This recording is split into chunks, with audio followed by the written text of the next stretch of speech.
Hello everyone, welcome to this series of PYQ solutions of old question papers, that is Civil Service Prelims CSAT papers. So far we have done 4 years papers, 2024, 23, 22 and 21. Today we are going to do with the 2020 paper. This is the paper what we have downloaded from the UPSC website, and we are going to look at the quantitative aptitude and the reasoning questions. So they are there from this, so 7th.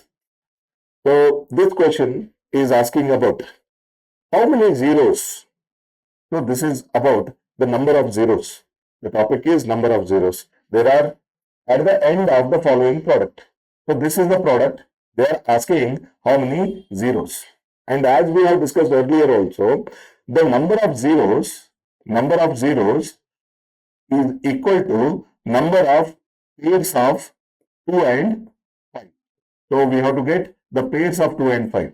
So in this one, we have to look for how many 5s are there. When we factorize, how many 5s are there and how many 2s are there.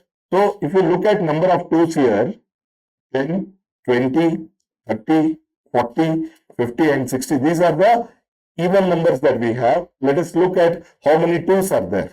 So here 1, 2, here 2 2s are there because 2 into 2 into 5. Here 2 into 3 into 5, 1 2 is there.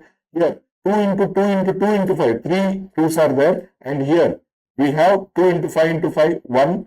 And here 2 into 2 into 3 into 5. So here 2 we have. 2 plus 1, 3, 3 plus 1, 4, 4 plus 3, 7, 7 plus 1, 8, 8 plus 2. We have 10 2s. And looking at the number of 5s, in such case, these are having all the multiples of 5. In such case, what we have to do 60 by 5. This we have done earlier also. 3 we had done in the previous years. So 12. Again, this 12 has to be divided by 5. The quotient is 2. Now this 2 cannot be divided. So number of 5s will be 12 plus 2. So 14 5s, 10 2s and 14 5s. So totally we have 10 pairs of 2 and 5. 10 pairs of 2 and 5. So we will be having 10 zeros. So this is the answer. 10 zeros will get. So here we have to look for number of pairs of 2 and 5. Straight away, every year we are getting one or the other question from this particular topic. And this particular topic we have already solved many a times. Let x, y, z be a 3-digit number where x plus y plus z is not a multiple of 3. Previously, we have solved a question where x, y, z were multiples of 3. Now they are asking where x plus y plus z is not a multiple of 3. So here, what we have to do is, we have to rearrange this x, y, z and we have to do the calculation. So let us look at this x, y, z, then y, z, x, then zxy. So look at each column. So they are the sums of xyz. They are the sums of xyz. Let us think there will be a number, the same number will be repeated here, same number will be repeated here. So this is of the fashion 111. This is of the fashion 111. This number will be divisible by 111. When this number is divisible by 111, definitely this number is divisible by 3 also and 37 also. Indirectly, the factors are 3 and 37 for sure. Now, 3 and 37 are the factors. Now, our answer will be among these two. But look at each of the column. They are nothing but x plus y plus z, x plus y plus z, x plus y plus z. In that case, x plus y plus z is also a factor of this number. So this is a factor, this is a factor and this is a factor. Only 9 is not a factor because they have already mentioned that x plus y plus z is not a multiple of 3. Is not a multiple of 3. In that case, when there is not a multiple of 3, then it will not be a multiple of 9 even by multiplying 3. Even by multiplying 3, it will not be a multiple of 9. So, in this case, the answer is just 9. Next one. Let PQR and S be natural numbers. These are all natural numbers. P, Q, R and S are natural numbers. Which one of the following is the largest natural number? This is the simplest problem, but most of the people make mistake in this particular question. So how? Because these numbers what we have, 16, 17, that is 2016, 2017, 2018 and 2019, these are the confusing things. So for any normal person looking at the expression, he will say S plus 2019 is the greatest, but they are not asking this particular expression. They are asking about S, R, Q and P. They are not asking about the entire expression. This is equal to this is equal to this and this is equal to this. But they are asking individually about P, Q, R, S. So in that case, what we have to decide is, see, for P and R, something has been subtracted. For Q and S, something has been added. So P and R are so high. P and R are so high that even by subtracting something from P and R, they are still greater. They are still greater because Q and S are deficit of something. So we need something to be added to Q and S. But for P and R, we have to subtract. That means P and R are already high. So in this case, Q is not highest and S is not highest. Now, coming to P and R. So both are getting subtracted with some number. But here you see 2018 is getting, this is a more number. So R is getting subtracted by 2018. That means R value is greater than P, because here we are subtracting with a smaller number. Here we are subtracting with a greater number. In this case, definitely R is greater than P. R is greater than P. In this case, R is the highest number. So largest number is R. Yes. Next. How many 5-digit prime numbers? How many 5-digit prime numbers can be obtained by using all the digits of 1, 2, 3, 4, 5 without repetition? We need prime numbers. We need prime numbers. So if you take a 5-digit prime number, basically that number should not end with 2 or 4 or 5. If the number ends with 2 and 4, that's an even number. Then if a number ends with 5, it is divisible by 5 for sure. So in that case, like, we are not supposed to take these numbers to divide. We should not take these numbers at all. The numbers ending with 2, 4 and 5. Now, we are having other numbers to end here. It is either 3 or 1.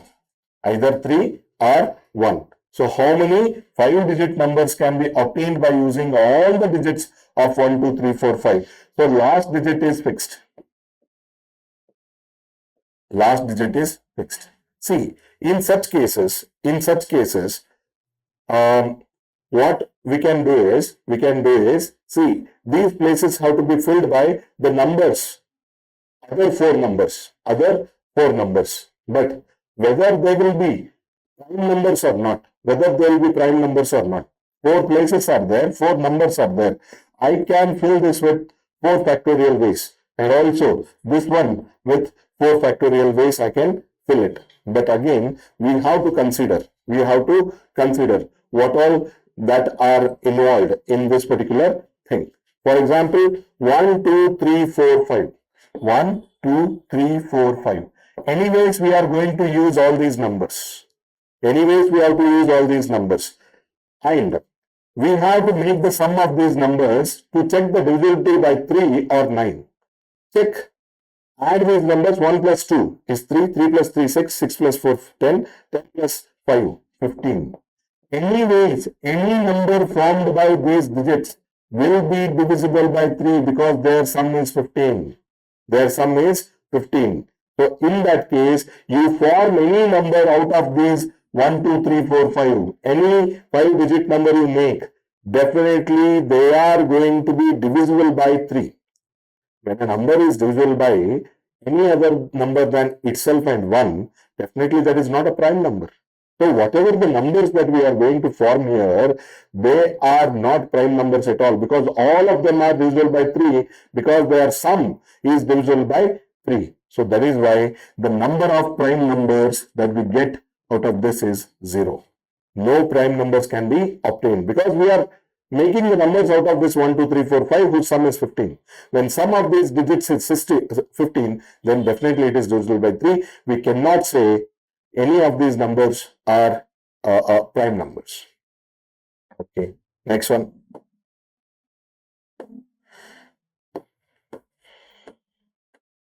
Eleventh one. In the sum, see, these are some random symbols. These are some random symbols. So I'll take this as a then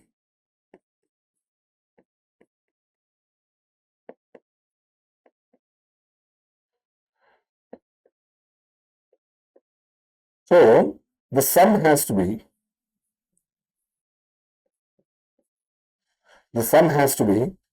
in this fashion. So what we have to do is take a number, any number, let's say this number, into 4 times and plus 1 should get that number ending with the same number. So we have to try in this case. Let's say this is 1. 1 into 4. 4 plus 1. Are we getting the same number? No. 2 4s are 8 plus 1. 9. No. 3 4s are 12 plus 1. Yes. 13. So here this can be 3. So when it is 3, what this expression becomes? 3 plus 13 plus 53 plus 33 plus 31. So total it will be 13 and 6 plus 6 plus 1, 133. So this can be 3. But we should not be blind about this. We should check with the other options also. 2 already we have checked. 4. 4 4s are 16 plus 1, 17. No chance. Then 5 4s are 20 plus 1, 21. No, it is also not correct. So 3 is correct. So this is how we have to go. In such cases, usually the culprit will be 3. Because 3 is such a number where you multiply 3 with any other number, like 3 1s are 3, 3 2s are 6, 3 3s are 9. Look at the last digits. All of them are different. So similarly, for 9 also you will get like that. 9 1s are 9, 9 2s are 18. So 9 8 7 6 5 4 3 2 1 0. This is what we will get. Even in the tables of 7, we get such a pattern. So in 3, 7 and 9, we are going to get different ending digits in all the multiples from 1 to 10. So this is what is the clue. So you can try with 3 for the first time in such cases. Next. If you have a straight sticks of length 7.5 feet and 3.25 feet, what is the minimum length can you measure? This doesn't require pure maths. This requires the practicality. See, when you have 2 sticks, what all measurements you can make? So this is what is the raw knowledge that we get from our upbringing. Okay, so 7.5 is one and 3.25 is another one. And they are asking the minimum length that you can measure. That means you are looking for a smaller number than 7.5 and 3.25, a smaller number than this. So indirectly, they are asking the HCF of these numbers. We have to identify whether it is HCF or LCM problem, then our problem will be done. So we are finding the HCF of this. So HCF of a decimal, how to find out? You can convert this into a fraction. This is nothing but 7.5. This is 3 integer 1 by 4. So this is 15 by 2. This is 15 by 4. Sorry, 3 4s are 12. This is 13 by 4. So when you want the HCF of this, so you have to get the HCF of the numerator, 15 and 13, HCF is 1. You have to get the LCM of 2 and 4, HCF is by 4. So 1 by 4 is nothing but 0.25. This is the shortest length that you can measure with these sticks. So that is 0.25 foot. How? I will tell you. This is a 7.5 feet stick and 3.25. So if you want to go for the smaller lengths, so you can cut this by 3.25 and 3.25. So this is 3.25, this is 3.25. So remaining will be 1. In this transaction, the minimum length you can measure is 1 foot. But if you take this 1 foot, in these 3 foots. So cut it. So 1, 1, 1. So 3 is done. So remaining is 0.25. Remaining is 0.25. Now in this transaction, this is the minimum length that you can measure. But take this and fit it in 1. Again, you will get the proper multiple. So 0.25 is the answer. Or simply you find out the HCF of this. You are looking for a shorter length. You have to identify this as the HCF problem in the beginning. So answer is 0.25 feet. The simple mathematical operation in each number of the sequence 14, 18, 20, 24, 30, 32 results in a sequence with respect to prime numbers. Which one of the following is the next number in the sequence? So they are asking 14, 18, 20, 24, 30 and 32. They are telling a simple mathematical operation in each number of sequence. So we have to do something with these numbers. These numbers results in a sequence with respect to prime numbers. Which one of the following is the next number in the sequence? Okay. What mathematical operation we can do? The mathematical operation that we can do here is one thing. We can divide these numbers by 2. Let's say if I divide by 2, 7, 9, then 10, 12, 15, 16. But all of them are not prime numbers. See, this is a prime number. That's it. These are all not prime numbers. So this logic will not be applied. So let us add or subtract something. So if you add something to this, you have to add to all these things. Let's say 14 plus 1, 15. It is not a prime number. Okay, 14 minus 1 if you take is 13. 18 minus 1 is 17. 20 minus 1, 19. 24 minus 1, 23. 30 minus 1, 29. 32 minus 1, 31. Yes, these are all prime numbers. Again, how do we get the logic? It is just matter of chance. They are asking simple mathematical operation. Either you have to add something, subtract something, or you have to multiply something or divide something. These are the basic mathematical operations. But by dividing something, you will not get the results. By multiplying also, you will not get the result. Because if you multiply the same number, those numbers are not prime numbers because already you are multiplying with some number there. Then dividing, again it is a difficult task. Then looking at plus or minus, just you have to think for smaller numbers to add and subtract. There you have to arrive that is there any pattern among the prime numbers. So next prime number after 31 is 37. After 31, next prime number is 37. So if you add 1 to this, it will be 38. So this is the answer. But here, what flashes you should be logical. And if you are wasting more than a minute in such questions, please don't do that. Skip to the next question. Because here, more than one logic can apply. But whatever that appears for the first time, if it is getting you the result, it is worth doing it. Otherwise, skip this problem and go to the next one. 14th problem. One page is torn from a booklet whose pages are numbered in the usual manner starting from first page as 1. So let's say 1 to n pages are there. The sum of the numbers on the remaining pages is 195. The torn page contains which of the following numbers? So there are some pages in a book 1 to n. So when you are counting from 1 to n, if you make the sum of the page numbers from 1 to n, so what will be the sum?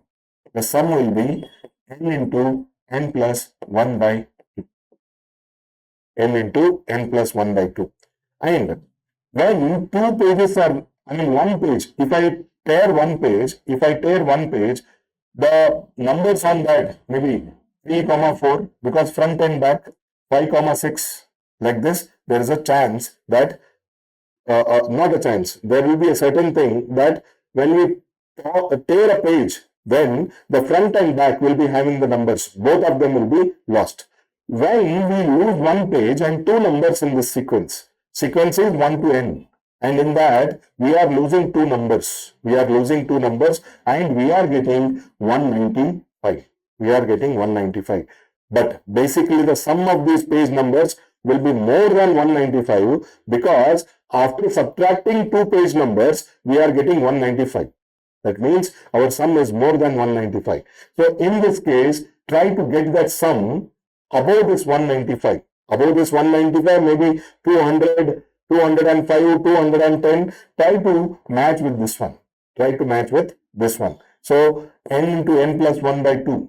So let me take this as, let's say 10. So 10 into 11 by 2. I'll get what? 2 ones are 2 5s are. This is 55. I need the sum which is more than 195. So I'll put 20. 20 into 21 by 2. 2 ones are 2 10s are 210. Yes, this is more than 195. So I can take this and take a chance. Then if the sum it has to be more than 195. Let me take this as 19. N is 19. N plus 1 is 20 divided by 2. So 2 ones are 2 10s are. Total is 190. I cannot take this because I need the sum more than 195. So let me check with this 20. So there are 20 pages. Let's say there are 20 pages now. 20 pages. What we are trying to do? 1 to 20. The sum is 210. Sum is 210. Now, they want the sum as 195. That means we have to subtract this 195 to get the information about the lost pages. So, the lost pages will have the sum of 15. Because if everything was normal, the sum of the page number should have been 210. Now it is 195. So 15 is lost. So how that 15 can be arranged? How that 15 can be got? So this 15 has to be the sum of two consecutive numbers. Whenever you tear a page, the page numbers that we have on those pages will be consecutive numbers. So look for those consecutive numbers which will give you the sum 15. So obviously it is 7 and 8. It is 7 and 8. These are the two consecutive numbers where the sum is 15. So 210 minus 15 is 195. See, how did I arrive at n is equal to 20? This is again a matter of chance. There is no rocket science behind it to, like arrive at 20. This is your common sense which brings you there. I checked with 10. That was not possible. I checked with 20. Yes, that was possible. So take a round number and try with that. So there you got the answer. Yes, with n is equal to 21 also we can do the calculation. Let's say 21 into 22 divided by 2. 2 ones are 2 11s are. So total it will be 231. 231. In 231, you have to make 195. So 231 minus 195. So it will give us what? So this will give us 36. So the sum of the pages should be 36. But 36 is an even number. You take any consecutive numbers, their sum will be odd. Because consecutive numbers, one will be odd, one will be even. Or one will be even, one will be odd. The sum will be odd. The sum cannot be an even number. So this gets defeated. Already we have got the answer. But just to show you what happens if we take n is equal to 21. Similarly, if you take n is equal to 22, then again it gets failed. Next one. Yeah. In such cases, I told you again, there is no rocket science. Try to apply each of them and check which is more appropriate. You take that as the answer. So I am not going to put my time behind that. So let me go to the next question. A3BC and DE2F. We have 4-digit numbers where each letter represents a different digit greater than 3. So all of them, A, B, C, D, E, F, they are all greater than 3. So 1 and 2, 3 are not allowed. 2 and 3 are already there. So 1 is not allowed at all. So from 1 to 9, 2 is already used, 3 is already used, 1 is not allowed. So all other numbers that we are looking for is 4 to 9. So 4 to 9, there are totally 6 numbers, and A, B, C, D, E, F, we have to allocate those numbers from 4 to 9 to A to F. If the sum of the numbers is 15902, so they are telling this is 15902, then what is the difference between the values of A and D? Okay, C and F. So I totally need the sum as 15902 and I need C plus F equal to 12. Because C plus F cannot be 2 because already 2 is used, 1 we cannot use, 1 plus 1 they are not same also. So in that case C plus F should be 12. Now 1 carry will go to the next step. So B plus 2 plus 1 should be 0. In that case B should be 7 because B plus 2 plus 1 will give us 10. So again 1 carry will go. Now 3 plus 1 is 4. I want 9. So E is equal to 5. B is equal to 7. E is equal to 5.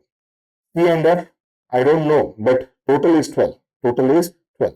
Now coming to this one. So there is no carry. 3 plus 5 plus 1, there is no carry. But A and D sum is 15. A plus D is equal to 15. Yeah. Coming to these numbers 4 to 9. 4, 5, 6, 7, 8 and 9. So B is 7. E is 5. Yeah. Now left are 4, 6, 8 and 9. 4, 6, 8 and 9.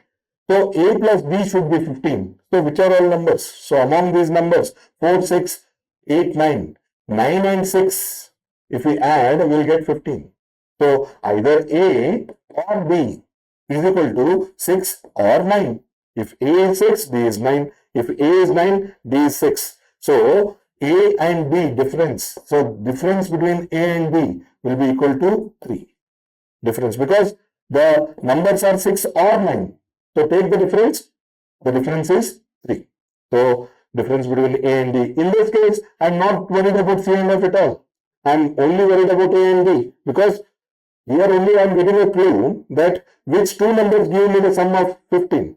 So that is 6 and 9. So difference between them is 3. Such cases you have to be extra careful. Here one thing that we are going to take care is this carry. What sum will give us the carry? What sum will give us the carry? Okay, what sum will not give us the carry? All that thing we should know. Here only one thing, when you are adding two numbers, the maximum sum that you can get is 18. Maximum sum, because this can be maximum 9, maximum 9. So maximum sum is 18. So carry is maximum 1. So whenever you add two numbers, the maximum carry that we can have is 1. So this is what we have to remember from this particular question. Again, question, are there more than 100 figures in that book? Which book? How? All that we don't know. So are there more than 100 figures in that book? This is what is the question. But we need to answer. We need to answer this question. First look at the statement 1 alone. There are not more than 2 figures on any page of 51 page book. So there are 51 pages in the book. And there are not more than 2 figures. Not more than 2 figures. What does it mean? When we say not more than 2, this is nothing but lesser than or equal to 2. Not more than 2 means lesser than or equal to 2.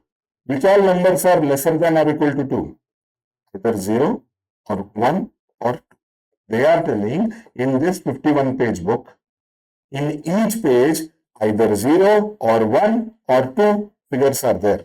So the minimum number of figures that I can get in the book, 51 into 0 is 0. The minimum number of figures that I can is 0. Maximum is 2. So there can be 0 also. So there is no figure at all in the 51 page book. Okay. Coming to the maximum number, 51 into 2. So I can have 102 figures. So from 0 to 102 figures I can have in that book. But try to answer this question. Are there more than 100? Can you say, are there more than 100? And when they ask this question with imperative, is or are, you have to tell your answer in yes or no. There can be a possibility that there are 0 figures or there can be 0 to 102 figures. What they are asking now? They are asking like whether there are more than 100 figures. I can't say. There can be more than 100, there can be 100, there can be less than 100, there can be 0, there can be 102. I don't know that number. So with statement 1 alone, I cannot answer this question. Okay, forget about the statement 1 now. Now you look at only the statement 2. There is at least one figure on every page. They are telling at least one. At least one means it is greater than or equal to 1. At least one. That means it starts with 1, 2, 3. It can go to n. It can go to n. More than or equal to 1. At least one means more than or equal to 1. Now, you have to read only the statement 2. You don't know anything else. There is at least one figure in every page. And they are asking question. You read this and try to answer this. Forget about this. You should not get influenced by this. There is at least one figure on every page. Are there more than 100 figures? We don't know how many pages are in the book at all. Then how can you answer? They are telling at least one figure. If that book is having 100 pages, if that book is having 1000 pages, who knows that? So you cannot answer with the statement 2 alone. With the statement 2 alone. Try to combine this now. There are not more than 2 figures in each page. So 51 page book. So the numbers can be 0 to 102. Now, there is at least one figure. What at least one figure means? 1 or 2. In that case, 51 into 1 is 51 and 51 into 2 is 102. Now also you have the ambiguity that the minimum number of figures can be 51, the maximum numbers can be 102. Can you say the answer for this question again? Are there more than 100 figures in that book? There is a chance. 100, 101, 102. And there is other chance also. Like there can be less. There can be less than 100. Again, I am not able to answer this question.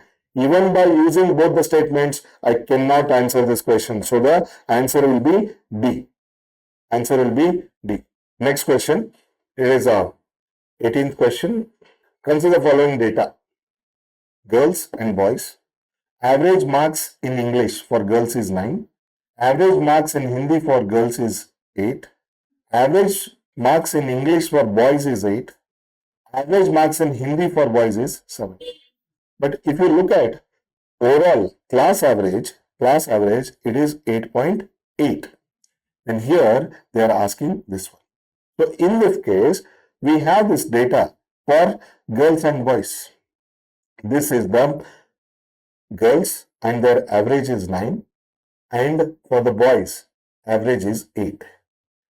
If you combine both the boys and girls, for them, the total average is 8.8. Okay, this is a mixtures and allegations problem. Here they have not given any quantity for the, let's say sugar, rice, all that thing. They have given directly the marks. Okay, in this case, you can easily gauge that the class average is closer to the girls' average. Class average is closer to the girls' average. That means it is giving a clue that there are more girls. The weightage of the girls is more here. That is why this average is leaning towards girls. For this, we have only one cross method. 9 minus 8.8 is 0.2 and 8 minus 8.8 or 8.8 minus 8 is 0.8. So if you take the ratio of this, you will get the ratio of girls to the boys. This means what? For every 4 girls, there is one boy. For every 4 girls, there is one boy. This is the strength. If there are 4x girls, there are 1x boys. This is what is the clue. Now, we want the average, the class average of Hindi. So, for 4 girls, there will be one boy.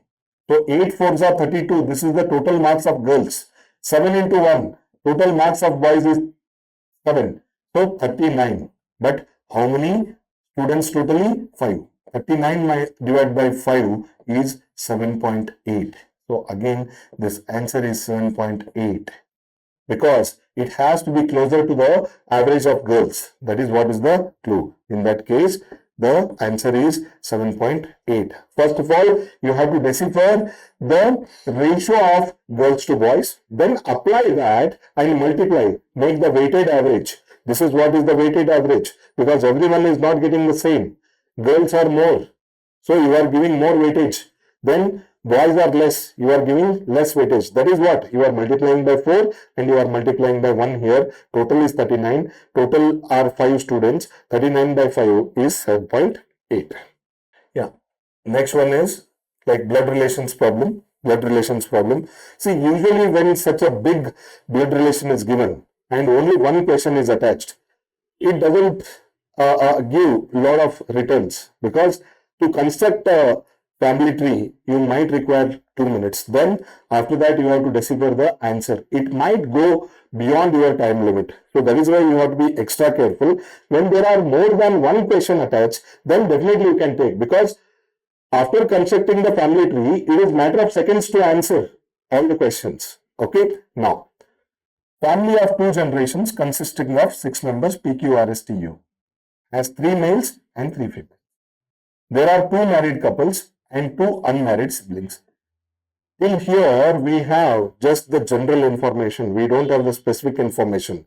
3 males, 3 female, 3 males and 3 females, 2 married couples and 2 generations. 2 generation means what?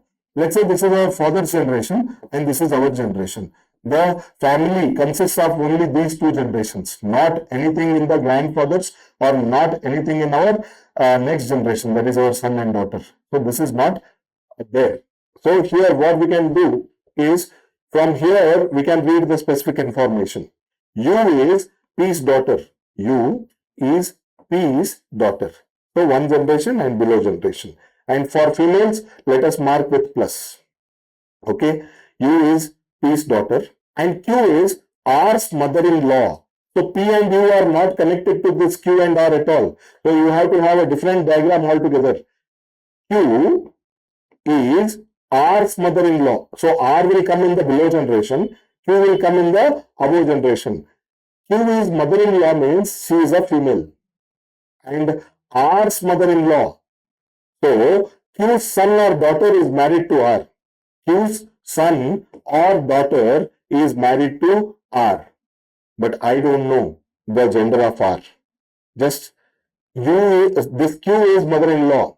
That I know. But R, I don't know the gender. Again, I cannot connect anything here. Next. T is an unmarried male. So T is unmarried male. So for male, I am putting minus.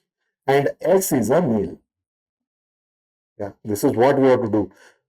Beyond this, we don't have any information. But one thing I can do here, T. This is having 2 generations, 1 here and 1 here. This is having 1 generation here, 1 generation here. I can take this and at least put it here without making any relation yet.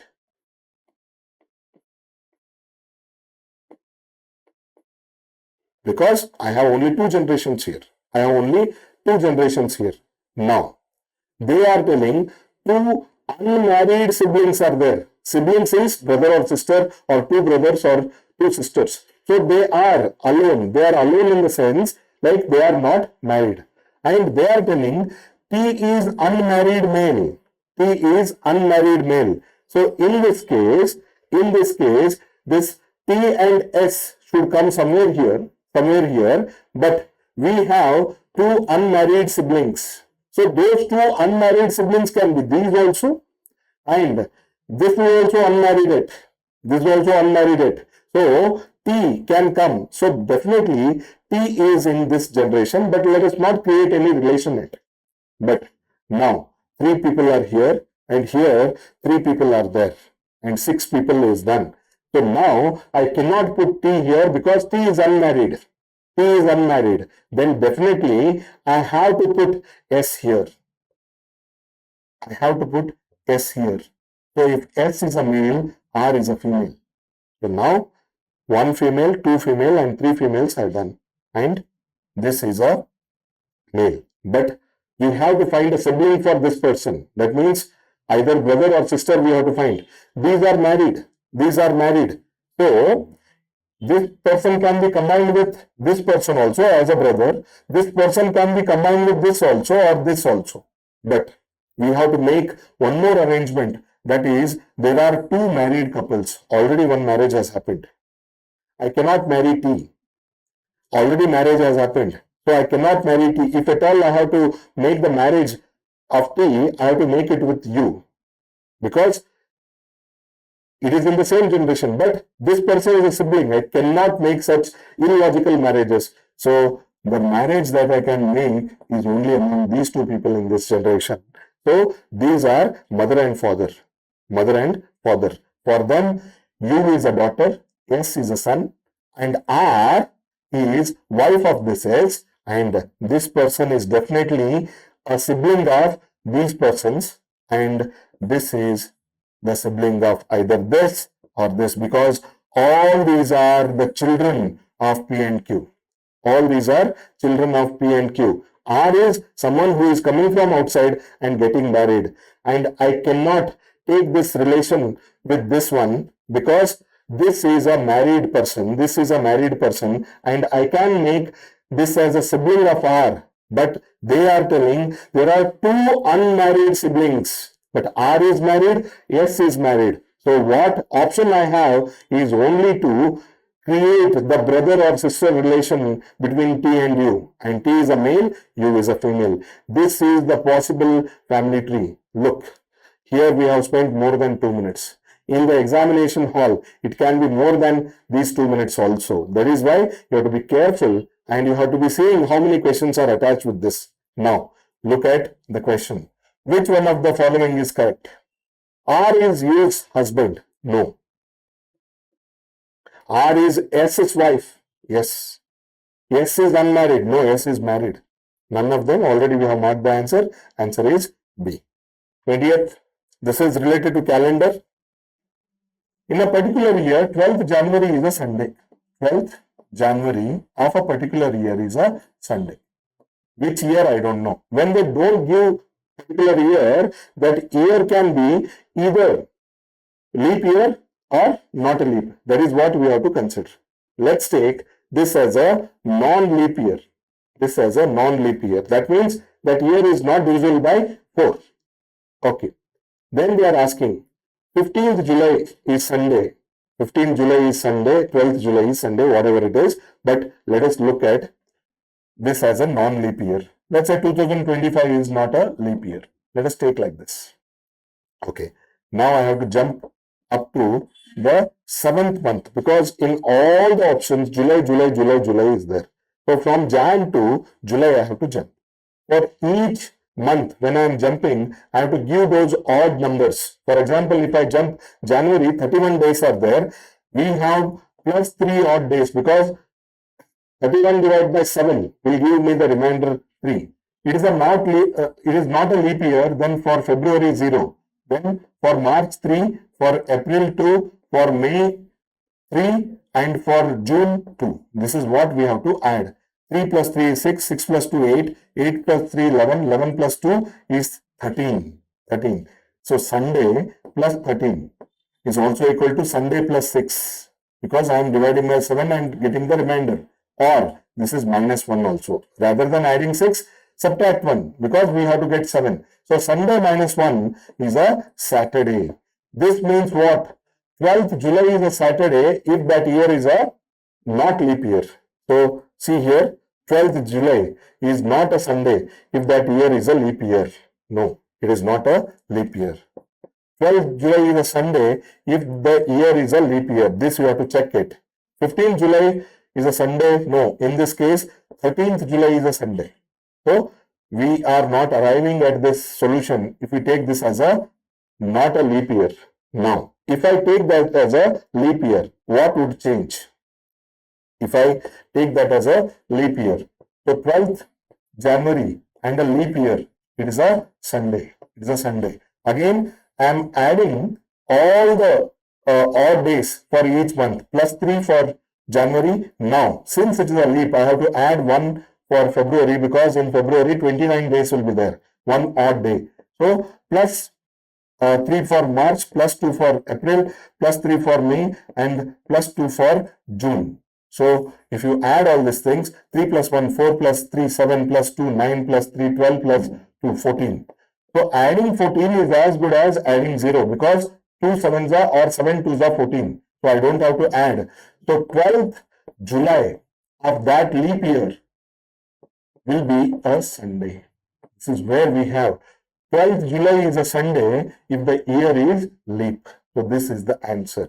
This looks very simple, but we have to take two things because in a particular year when they give, once you have to take as a leap and once you have to take as a non-leap, then only you will get the answer. By chance, if you take first chance as a leap year, you will arrive at the solution quickly. If you take non-leap year, then you have to go for leap year back. It is just a matter of chance. There is no science behind why I have to take leap year first or not a leap year first. Like it doesn't have any sense. So it is just matter of chance. But in such cases, better to go with the leap year because they want to trick you with the leap years. So that is what is the intention. I am not getting any question in this one pertaining to logical reasoning. No, after 30 only we have. So here we have 28. Yeah, 28. So again, in such things, I am not worried about these options at all. Usually the options will be same. I will be worried about only this matter. Okay. Among four numbers,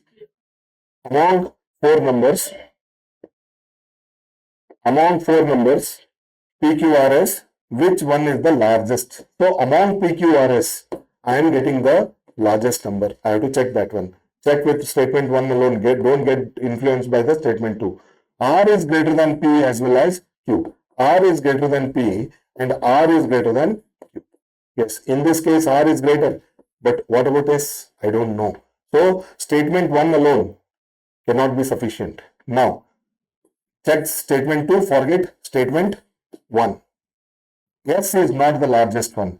So S is not the largest one. But what they are asking, among PQRS, which is the largest? S is not the largest. Among PQR, I don't know. So with statement 2 alone, I cannot answer. Now try to club the information that has been given. In the statement 1, R is greater than P and R is greater than Q.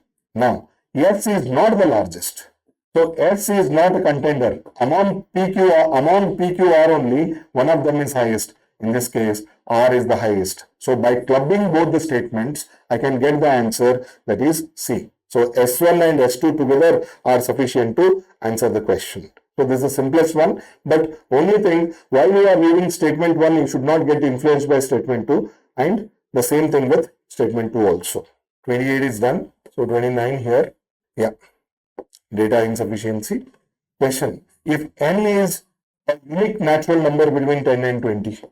Between 10 and 20. When they say between 10 and 20, I have to forget this, I have to forget this. I am looking for the number between 11 to 19. So if n is the unique natural number between 10 and 20, then what is n? Look at the statement 1 alone. N is a prime number. N is a prime number. So between 11 and 19, from 11 and 19, how many prime numbers are there? 11, 13, 17 and 19. 4 prime numbers are there. Can I tell what is n? No. Statement 1 alone will not be sufficient. Now, again, consider the numbers from 11 to 19. N leaves a remainder of 1 when divided by 4. So, I am looking for a number which is multiplied by and added 1. So, I am looking for a number of format this. That means, when I divide this number by 4, I have to get the remainder 1. In such cases, 13 is nothing but 4 3s are 12 plus 1. 17, 4 4s are 16 plus 1. So, from 11 to 19, I have 13 and 17 which will satisfy this condition. That is, n leaves a remainder of 1 when divided by 4. But now, again with statement 2 alone, can you answer the question like what is n? So either it is 13 or 17. Even with statement 2, you cannot answer. Now try to club. In this one, n is a prime number. So I have 4 options for answer. Here, I have 2 options. So these are gone. I have 2 options. But among 13 and 17, what is n? They are asking a specific number. So even by combining both the statements, I cannot get the answer. So the answer is D. This is also a simple problem. Only thing you have to give extra care while reading those 2 statements alone. Again, similar question. So from 2020-21, this has been the trend that data insufficiency, they will be asking, what are the 2 numbers? So random question. What are 2 numbers? Statement 1 alone, you check. Their product is 21. So 21 can be obtained by 1 into 21 also. 21 can be obtained by 3 into 7 also. I have 2 pairs. So can I get which are those 2 numbers? No. Statement 1 alone is not sufficient. Their sum is 10. The sum has to be 10. So what all option I have? 1 plus 9. I have 2 plus 8. So like that, I have up to 4 plus 6 or vice versa. So can I tell which are those 2 numbers? No. Statement 2 alone is not sufficient. But now, if you combine both the statements, product is 21 and sum is 10. So look at 3 and 7. So if you make the sum of 3 and 7, so this is 10 and this is 21. Which are those 2 numbers? The 2 numbers are 3 and 7. So by combining both the statements, I'll get the answer as C. But the problem is here, you should not get influenced while you are reading one. So initially here, the confusion will be 3 and 7 are our answers. So generally we pick this and go forward. So that is wrong. Here, there is no chance of committing a mistake. But here people commit because they don't consider 1 into 21. They will consider only 3 into 7. But 1 and 21 are also natural numbers. So you have to consider those. And here the answer is C. Yeah, this is something related to the directions. A man walks down the backside of his house. Let's say this is his house and backside. Let's say this is front and this is back.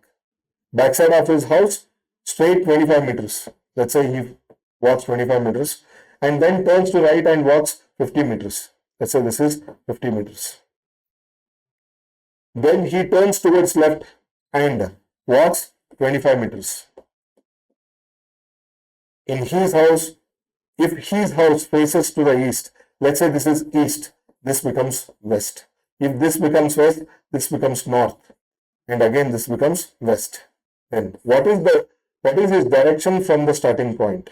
So right now, he is in this position and his house is here. If you connect this one, this is west and this is north. So he is in the northwest direction. He is in the northwest direction. This is not a difficult problem. Just for the sake of solving, I have solved it. This is again the questions with respect to statement and conclusion. Statements are all numbers are divisible by 2. All numbers are divisible by 2. So we are looking for even numbers. All numbers are divisible by 3. That means when a number is divisible by both 2 and 3, we are looking for a number which is divisible by 6 straight away. Conclusion 1. All numbers are divisible by 6. Correct. All numbers are divisible by 4. No. So when it is divisible by 2, there is a chance that it can be divisible by 4, but all are not divisible. Some numbers are divisible by 4, but not all numbers. In this case, only one statement. This is like very high school level problem. You don't have to break your head with this one. So this can be easily solvable. 33. Yeah, this is with respect to the syllogisms. All cats are dogs. So cats are here and all cats are dogs. All cats are black. All cats are black. See, 2 concentric circles are there. So in this case, what you can do? Innermost circle is C for sure. So outermost circle can be D. And this has to be inside this B also. So this is the arrangement. This is the arrangement that we can have. Or there is a chance that C is innermost, D is outermost, and B can come here like this. Or C is innermost and D is the middle one and B is the outermost. So these are the possibilities. Here we have to see whether the given conclusion is good with all the combinations here. All dogs are black. See, dogs are here and blacks are here. So some dots are blacks. Here also some dots are blacks, but here all dots are blocks. Even if this conclusion is wrong in one of the diagram also, this is wrong. We are trying to rule out the possibility. Some dots are not black. Okay. Here, when we combine, some dots are black and some dots are not black. Here in this case, some dots are black and some dots are not black. Here, all the dots are black. So even in this diagram, this has to be true. So since it is not true, this is wrong. So neither conclusion 1 nor conclusion 2 are correct in this case. So these conclusions should be correct in all the possible diagrams. Then only those conclusions can be drawn. Otherwise, they are wrong. So here we have to go with the negative mindset to rule out the possible conclusions.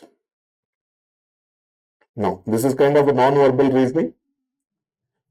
Consider the following sequence and how many odd numbers are followed by odd number. In the odd numbers, we have to follow. So, if there is one odd number, the next number should also be odd. So, how many such numbers are there? They are asking. So, 5 here, yes, followed by odd, 1 not, 7 followed by 3, 3 followed by 9, then 5 followed by 7, 3 followed by 1, 1 followed by 5, 5 followed by 8 not. So, here, that's it. 5, 2, 4, 3, 3, 4, 9, 6. So 1, 2, 3, 4, 5, 6. So 6 such numbers are following this condition. This is non-verbal reasoning. You don't have to try too much. Only presence of mind in the examination hall matter to such questions. Okay.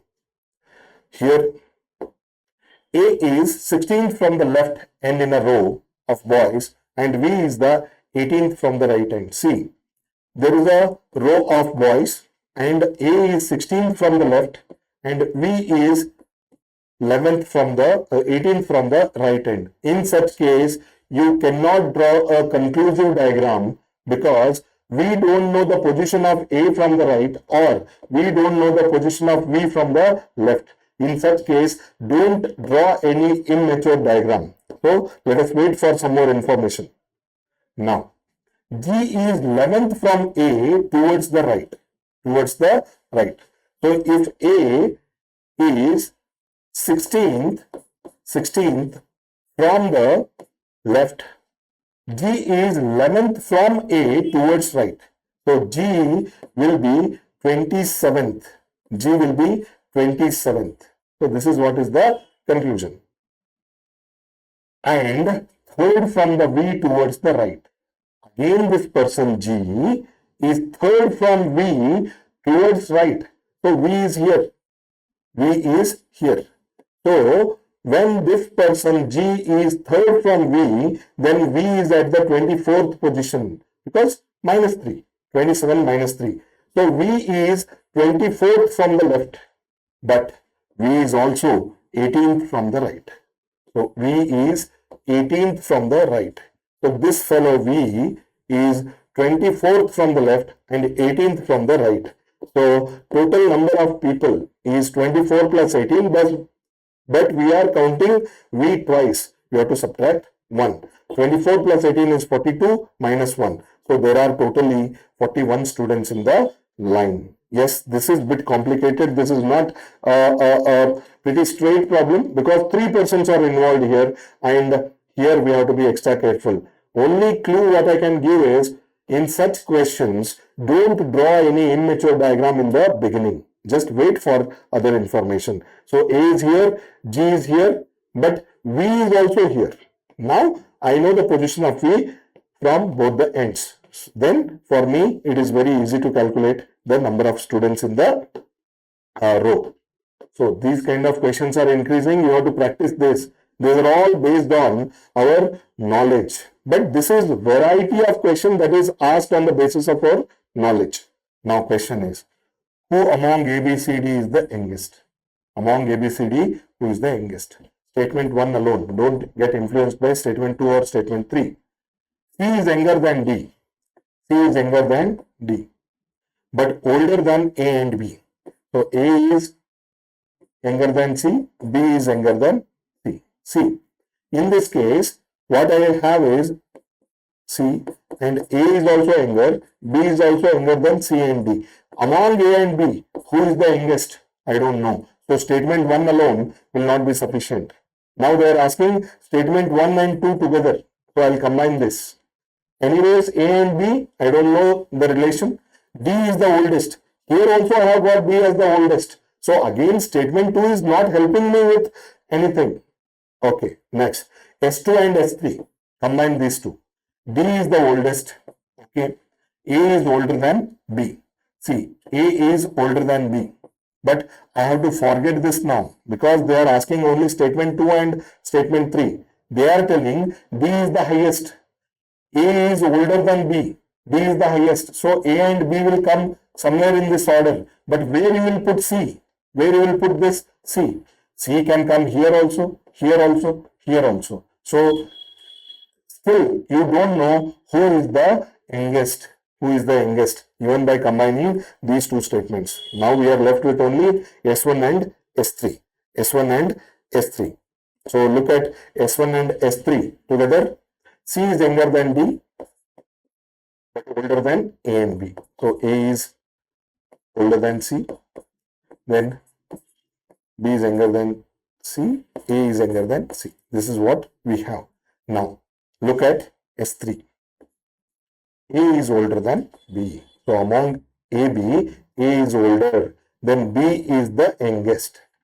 B is the youngest person among all. So by combining S1 and S2, S3 together, S1 and S3 together, we can get the answer. That is, B is the youngest. So you have to be very careful in these questions because you have to look at the options and try. Try with S1 alone, then S1 and S2 combine, then S2 and S3 combine. Don't get influenced by the S1 now while you are seeing this one. S1 and S3 don't get influenced by S2. So please give care like that. 36 is done. 37. How many integers are there between 1 and 100 which have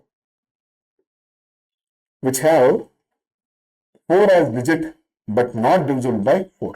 So look from the numbers 1 to 100. 1 to 100 which contain 4 as a digit. So first one is this 4, then 14, 24, then 34, then 44, 54, 64, 74, 84 and 94. 94. Now coming to this 44, I will start with 40, 41, 42, 43, 44, 45, 46, 47, 48 and 49. These are the numbers which contain 4, but they want not divisible by 4. Okay, 14 is not divisible, 34 is not divisible, 54 is not divisible, 74 is not divisible and 94 is not divisible. So like this, we have 5 numbers. Now coming from here, this is not divisible, this is not divisible, this is not divisible. This is not divisible, this is not divisible, this is not divisible and this is not divisible. So 5 here and 7 here. 5 like this and 7 like this. So totally 12 numbers are there in such fashion which are not divisible by 4 but contain 4. Contain 4, not divisible by 4. So such 12 numbers are there. Yeah. Let X, Y be the volumes, M, N be the masses of two metallic cubes, P and Q respectively. Okay. So P and Q are two metallic cubes and M and N are their masses. Then X and Y are their volumes. Mass here, volume here. Each side of Q is 2 times that of P. Each side of Q, so side, if you take, this is 2, this is 1. Each side of Q is 2 times. So let's say this is A. If side of P is A, Q is 2A. and mass of Q is 2 times that of P. So if mass, already they have given mass, so N is equal to 2 times M.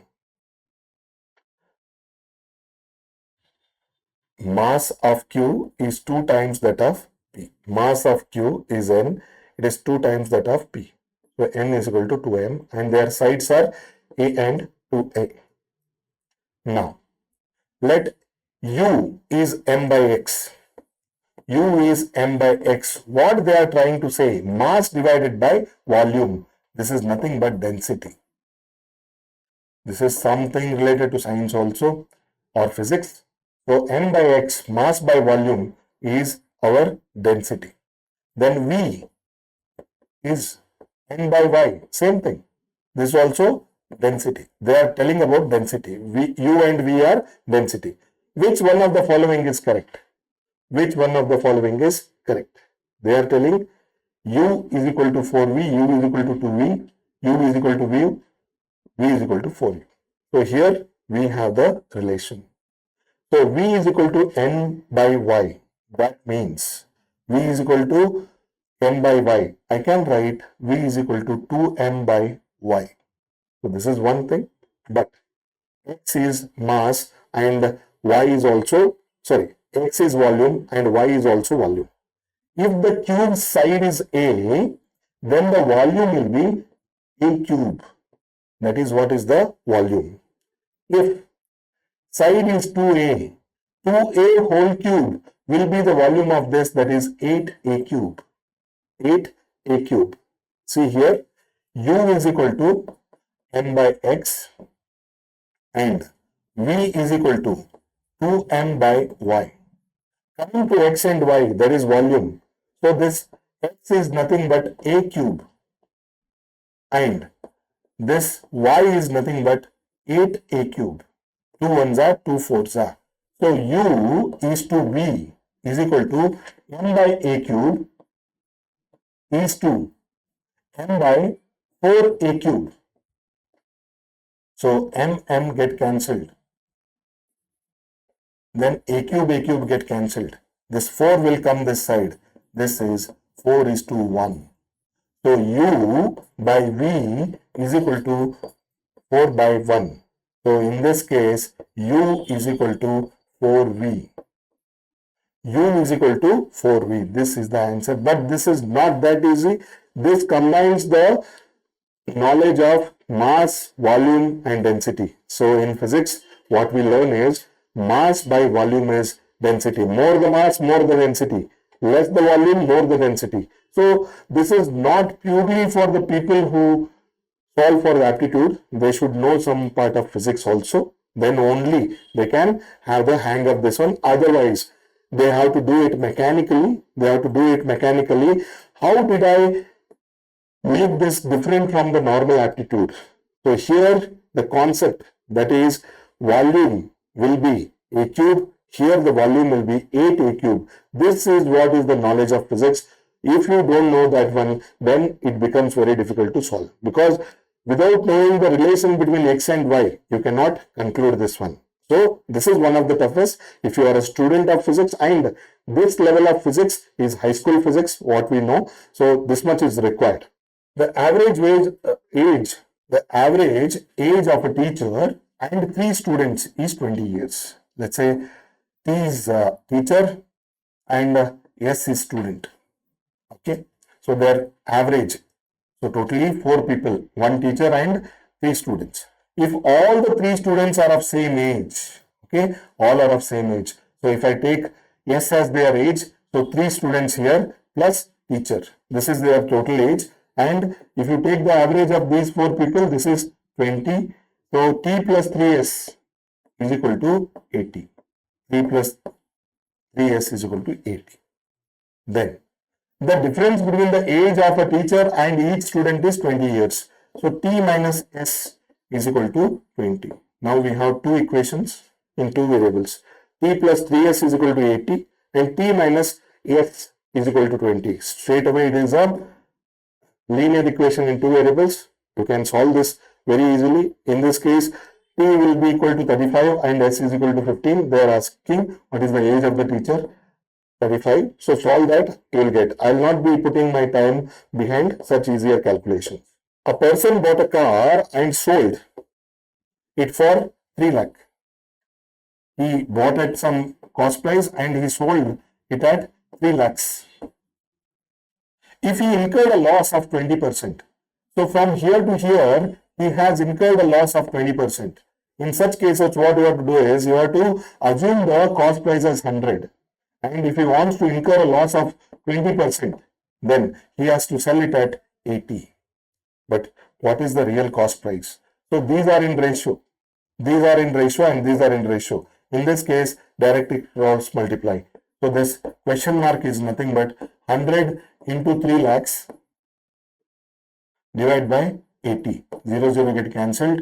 Then 2 4s and 2 5s. This is 15 lakh divided by 4.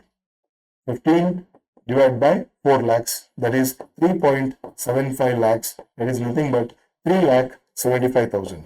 So this is a straight away problem.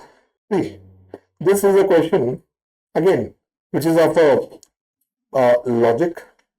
Shop owner offers the following discount options. So this is to do with our emotions whenever we go for the shopping. So we just get moved by the discounts that they give, but we don't understand the maths behind it. So here he is ready to give these 3 offers. Successive discounts of 10 and 20, then the tax of 10. Successive discount of 20 and 10 and the tax of 10. First we will put the tax, then we will give the discount. Actually all are same. First, like you are getting 10% discount, that is 90 by 100. Second case, again 20% discount, that is 80 by 100. Then the tax is put. So extra tax is 10. So this is the first expression. Here, this one will get first, this one will come later, and this one will come at the last. In this case, this one will come first, then comes this one and this one. So in all the cases, this expression is the same. Just we are changing the order of these multiplicants. So in such case, all the offers are getting you the same. So this is the more logical reasoning problem. You don't have to do a lot of math here. Just by the outlook of the question only you can solve this one. So in this case, all the options are equally good for the customer. So this is 47, then next is 48. Yeah, this is also with respect to the coding. Here they are telling A to Z are numbered from 1 to 26. So we should know their order in the alphabets.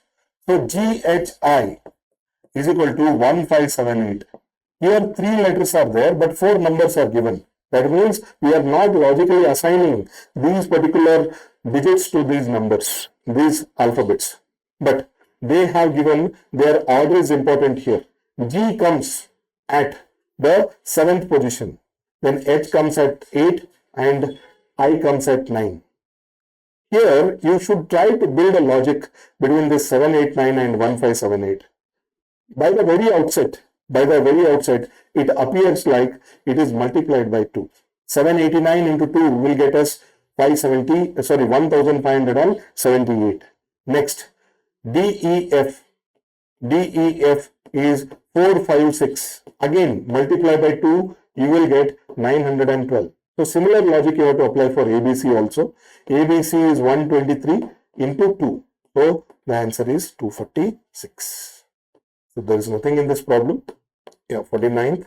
So this is also with respect to the coding. This is a simple one. You can solve this one. Just understand the relation between first two. You will get the relation between the next two. Next, here they are asking us to compare these surds. These are surds. I'll try to write these surds in their simplified form. 1 by 2 to the power of minus x. This is in the form a to the power of minus m. So this can be written as 1 by a to the power of m. So in this case, this will be 1 by 2 to the power of 6. So there is nothing but 1 divided by 1 to the power of 6 divided by 2 to the power of 6. This 2 to the power of 6 will go to the numerator because it is the denominator of the denominator. So this is nothing but 2 to the power of 6. So similarly, I can extrapolate my knowledge here. This is 4 to the power of 3. Since this is 2 to the power of 6, this is 4 to the power of 3. This is 3 to the power of 4 and this is 6 to the power of 2. So these are the simplified versions of these sets. Now, which one among is the largest? If you look at these two, 2 to the power of 6. So this is also 2 to the power of 6 because this is 64. This is also 64. When two numbers are same, you cannot tell one of them is the largest. Either both of them are largest or both of them are equal. So I will not consider this one. Now I will try to combine these two. The 3 to the power of 4 here can be 3 into 3 into 3 into 3 into 3, that is 81, and 6 to the power of 2 is 36. Among them, 81 is the largest. So answer is 1 by 3 to the power of minus 4. That is the highest. Again, the similar problem we have solved, sticks problem. So here also the same thing.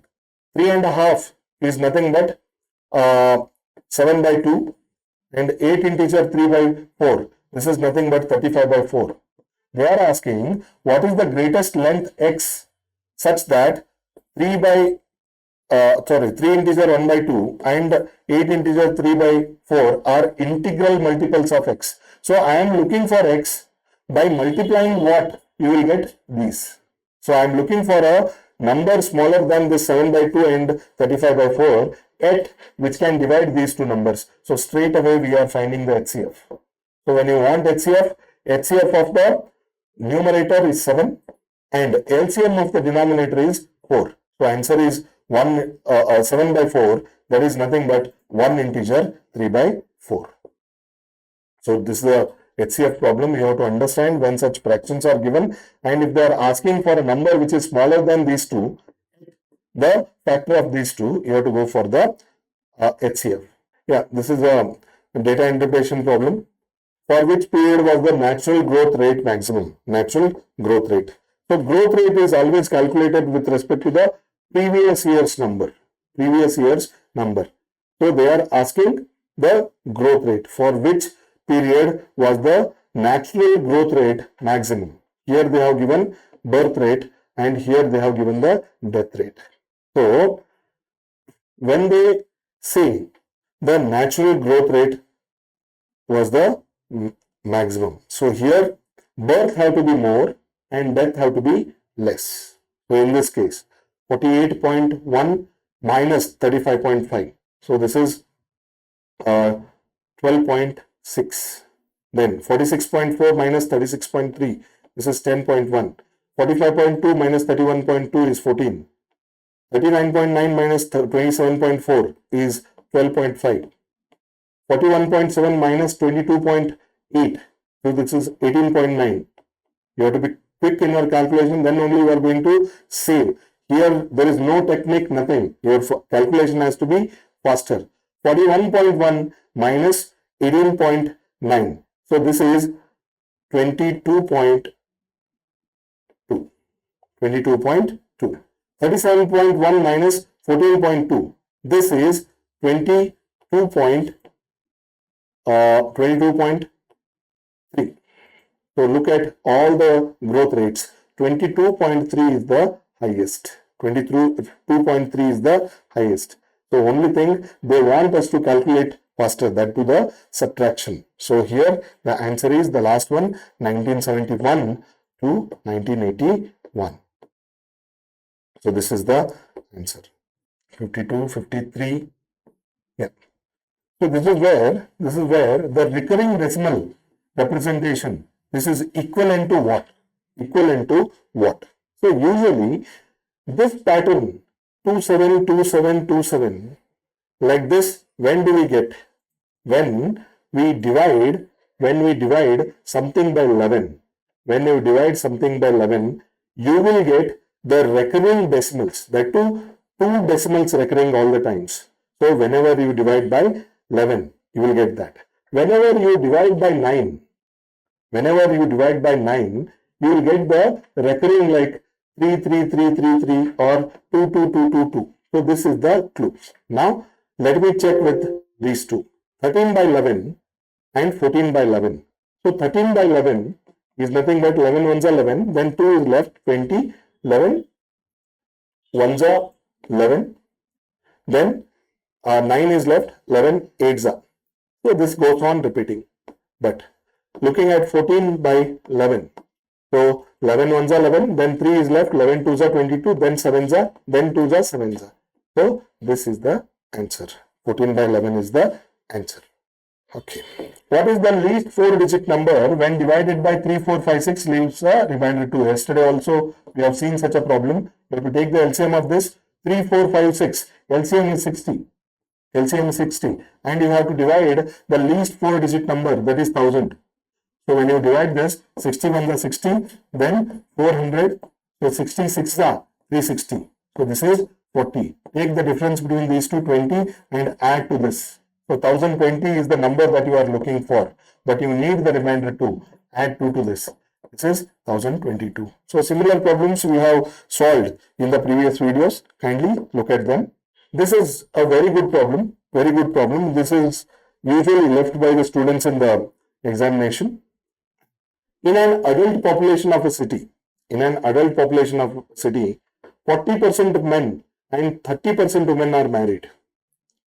So, if there are 100 men, 40 of them are married. If there are 100 women, 30 of them are married. But this number cannot be the same. Just I am taking the example. If 40% of the men are married, 30% of the women are married. What is the percentage of married adult population if no man marries more than one woman and no man marries more than one man and there are no widows and widowers? This is a logical reasoning. It checks your English and it checks your general knowledge also. How well you see at the relation. Here they are saying one man has only one wife and one woman has only one husband, and none of the married women are died, or none of the married men have died. So basically all the couples are living. All the couples are living. This is what is the crux of the problem. All the married couples are living. None of them have died. Okay. So here in this case, 30% of women should be equal to 40% of men. This is the equation that we have to arrive at, because here married couple, all of them are living. That means the married men is equal to married women. Married men is equal to married women. So how many married men are there? 40% of the men. How many married women? 30% of the women. So if you cancel all these things, so 1 woman is equal to 3 by 4 m. So women are 75% of the population of the men. So this is one equation we have. Unless we know the number of men, we cannot get the women. Unless we know the number of women, we cannot get the men. This is what is the understanding. Now, what they are asking? What percentage? What is the percentage of married adult population? What is the percentage of married adult population? If this is the population, they are asking for married people. Married divided by population. How do you get the population? Men population plus women population is P. Married, in them 40% of the men are married. 40% of the men are married. That means 0.4 m are married. And 30% of the women are married. 0.3 women. 0.3 women. This is what we want. But one clue we have, that is W is equal to 3 by 4 m. W is equal to 3 by 4 m. This is what we have to substitute in this one. 0.4 m plus 0.3.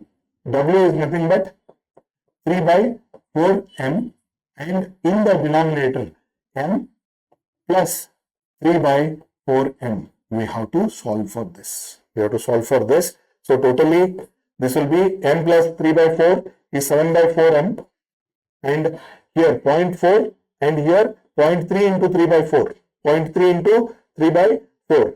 So we get 0.9 by 4. 0.9 by 4, that is 0.225.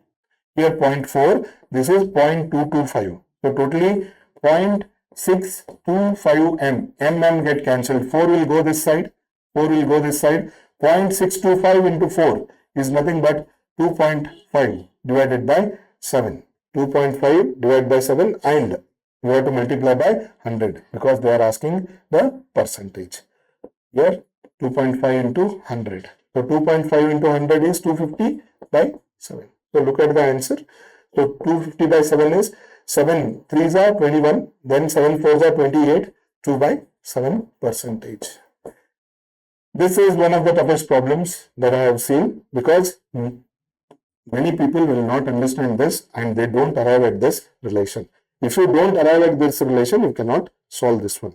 But in the examination hall, this is a surprise, this is a shock that you have to take and leave this question for a moment and go for easier questions, come back and solve. Because in the first go, without having such format, you cannot solve this question in a shorter time. So better you don't take risk in such questions initially.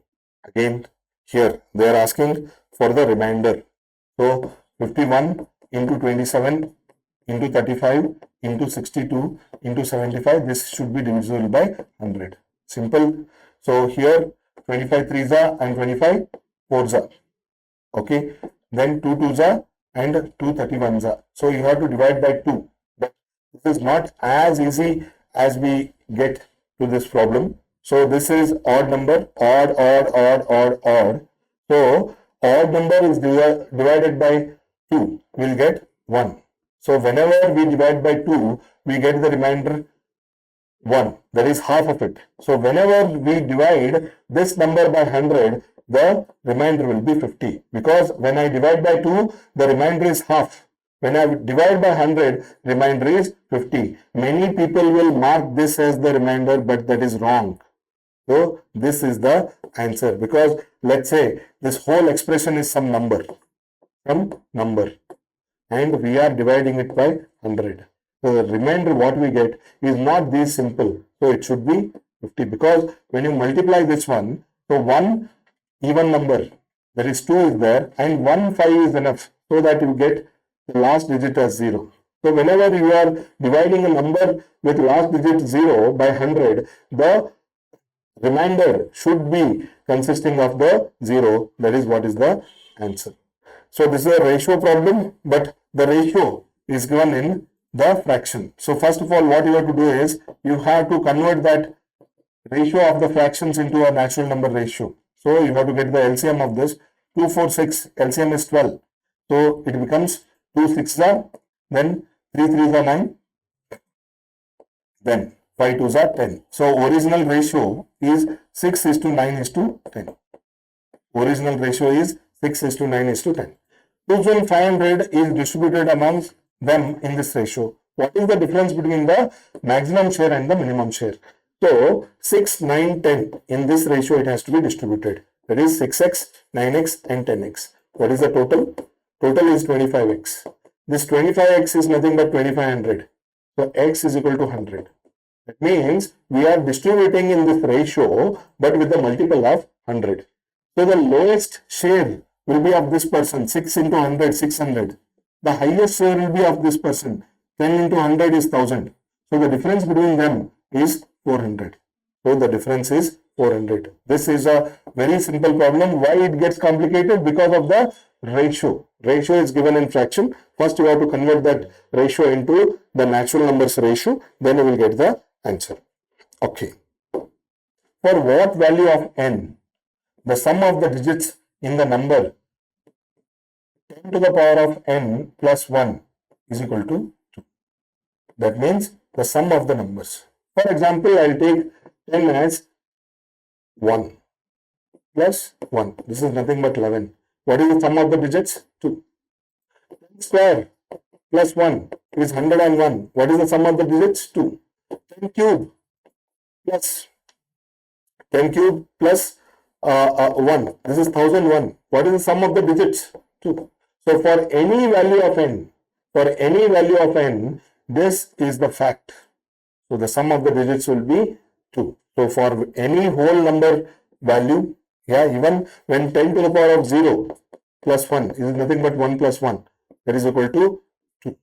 So even for the whole number, for any positive integer, no. So when we take the whole number, this whole number includes this positive integer also.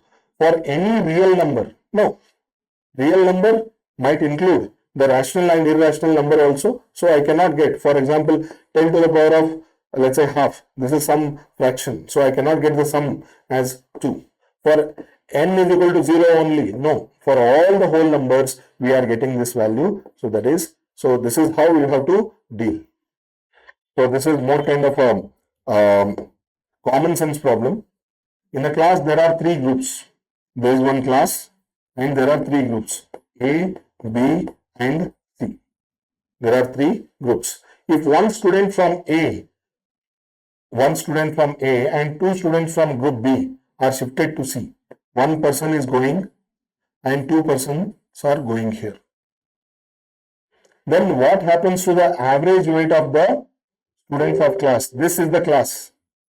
These are groups. They are asking the average weight. So all the people are internally changing here. The class remains the same. So nobody is going out of the class or nobody is coming inside the class. So average will remain the same. Average will remain the same. So this is kind of a common sense problem. How many different sums can be formed using these denominations?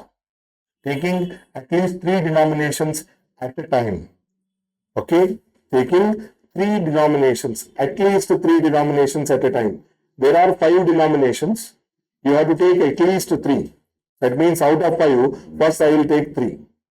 Then out of 5, I will take 4. Then out of 5, I will take 5. These are the chances. At least 3 they have given. So 3, 4, 5. 5C3 is nothing but 5C2. The value will be equal to 10. Because 5 into 4 divided by 2 into 1. That is 10. 2 ones are 2 2s are. 5C4 is nothing but 5C1, that is equal to 5. 5C5 is equal to 1. 10 plus 5 plus 1 is 16. So simple problem of combinations, but here at least 3. That means 3 or 4 or 5 you have to consider. Exercise 7. How many different 5-letter words with or without meaning can be constructed with all the letters of Delhi, so that each word has to start with D and end with I. Start with D, end with I. Other 3 letters are there. So they are ELH. So 3 places and 3 letters. So this is nothing but 3 factorial. 3 letters and 3 different places. 3 factorial is nothing but 6. This is the simplest problem. This is bit a complicated problem. Usually this is the concept of mixtures and allegations, but here we are trying to remove certain volume out of the mixture. Then what happens? I'll give you a simple solution for this. A bottle contains 20 liters of liquid A. 4 liters of liquid A is taken out of it and replaced same quantity with B. Earlier A was 20, B was not there, it was 0.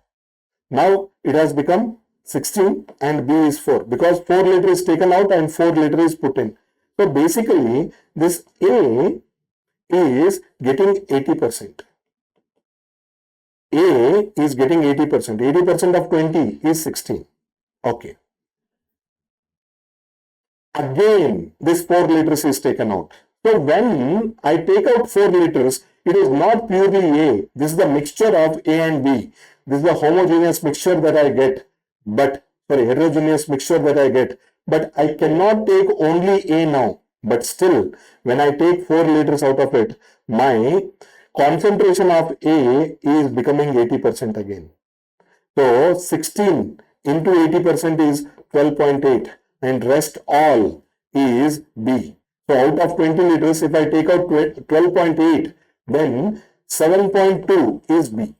7.2 is B. Now 12.8 liters of A and 7.2 liters of B is there. What is the ratio of quantity of liquid A to that of liquid B in the final mixture? So I have to solve for this. That is 12.8 is to 7.2. I have to solve for this. This is nothing but 128 is to 72. Here 8 16s are and 8 9s are. So 16 is to 9 is the answer. So here if you take like 12 here, you are gone. So because while I am drawing 4 letters, it is not purely A that I will draw. I will draw some part of B also. That should be there in the mind. So that is why you take the percentage or the ratio. Don't directly subtract anything here. Take the ratio and make the smaller number. This is 80% of this. This is 80% of this. If I go further, again it will become 80%. Don't subtract anything. Divide.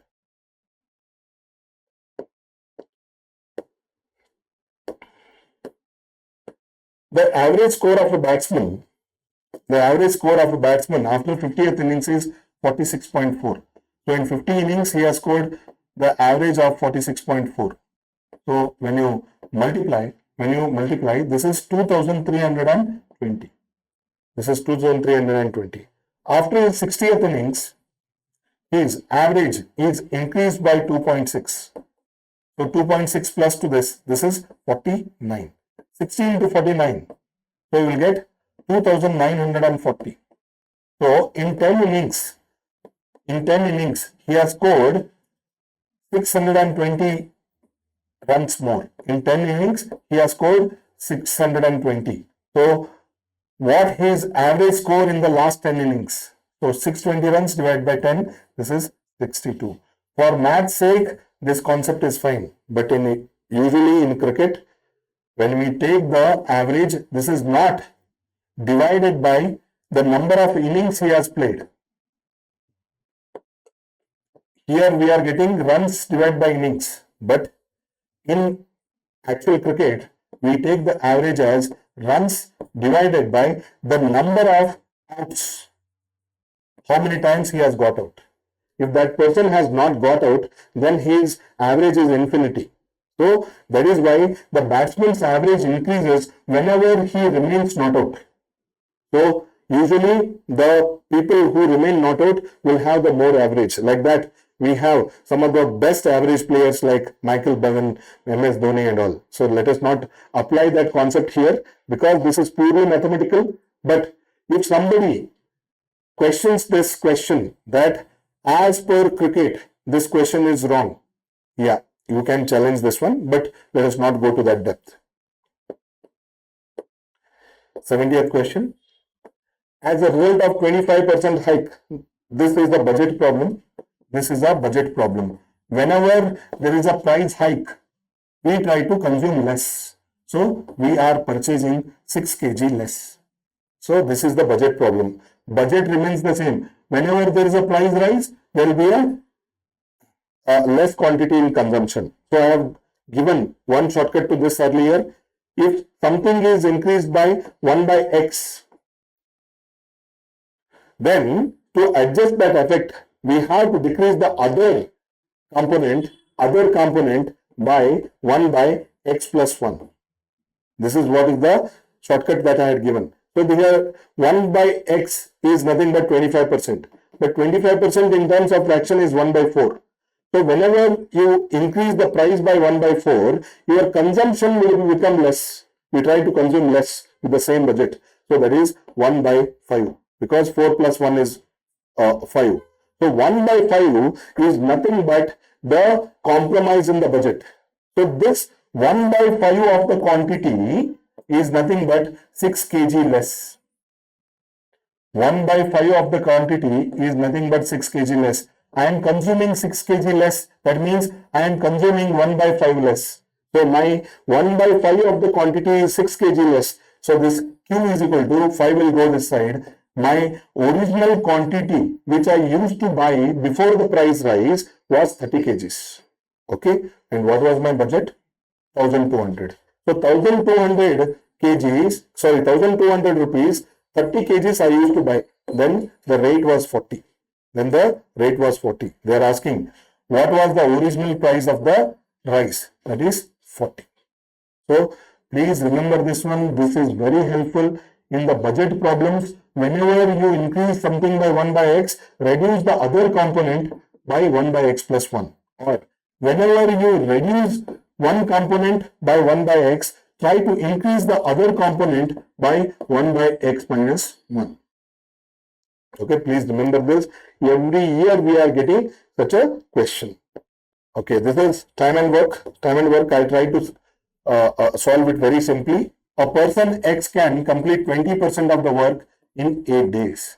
So 20% work, 8 days. If it is 100% work, so it is 5 times. So he will take 5 times.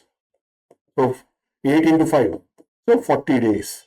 So X can finish the work in 40 days. This is what is the understanding. Another person Y complete 25% of the same work in 6 days. So if you want to do the 100% of the work, it is into 4. So here also it is into 4. So 6 into 4 is 24.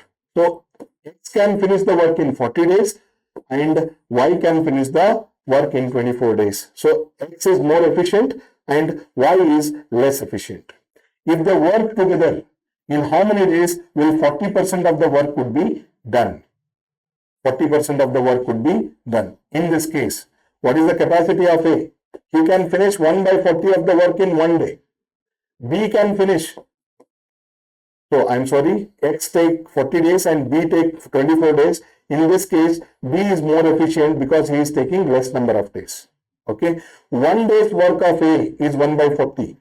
1 day's work of B is 1 by 24. So, when you add them, so if you take the LCM, you can take, otherwise I have a shortcut here, 40 into 24 in the denominator, 40 plus 24 in the numerator. So this is 64 divided by 40 into 24. So 8 8s are, 8 5s are, 8 1s are, 8 3s are, 1 by 15. This is nothing but the amount of work done by A and B together in 1 day, that is 1 by 15. So both of them together will take 15 days to finish the work. They will take 15 days to finish the work. X alone will take 40. Y alone will take 24. But if they are working together, they will take 15 days to finish the work. But we want to finish only 40%. So 15 into 40%. So this is nothing but 2 5s are, 2 2s are, 5 1s are, 5 3s are. 3 into 2 is equal to 6 days. 40% of 15 is 6. It is not that complicated, but usually the capacity of a person will be given in number of days for full work, but they have given in fraction. 20% work in 8 days, 25% work in 6 days. And then we have to calculate what is their capacity. Capacity in the sense, X can finish in how many days and Y can finish in how many days. Then add their work, look at how many days they would require to finish the entire work, and we want only 40%, multiply by 40%. This is not that easy, this question. I'll tell you why. A car travels from X to Y, from place X to Y, with the average speed of V. Then from Y to Z, with the average speed of 2V. Then X to Y, average speed of 3V. Then Y to X, with the average speed of 4V. Then the average speed of the entire journey. Usually people will do V plus 2V plus 3V plus 4V, totally 10V, divided by 4 journeys. So people will tell this is 2.5V, this is wrong. Here we are finding the arithmetic mean, but this is the concept of harmonic mean. Whenever you are finding the average of the speeds, you have to go for the harmonic mean. Harmonic mean what? You have to reciprocate this. V has to be 1 by V, 1 by 2V, 1 by 3V, 1 by 4V. Then add them, do the average. That ultimate answer you have to just again reciprocate.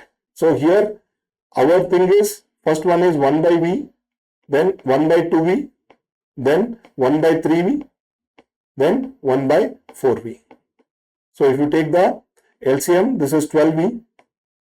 So 12 plus 6 plus 4 plus 3. It is equal to 12 plus 6 is 18, 18 plus 4 is 22 plus 3, 25 divided by 12V. Now, we have to divide this by 4. Now we are doing the harmonic mean. Now 12 will come here. So 25 divided by 48V. Now we had taken the reciprocals of this. Now you take the reciprocal of this. U back. So there is 48V divided by 25. But if you look at this fraction 48 by 25, then it is less than 2 because 25 twos are 50. So this is less than 2. That means the answer lies between V and 2V. This is not fully 2V. This is just 48V by 25. So it is between V and 2V. But in the examination hall, unless you know the harmonic mean, you cannot solve this question.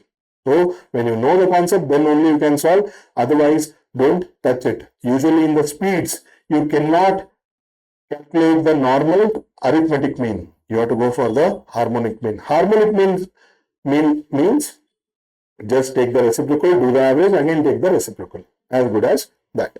So 72 is done. 73.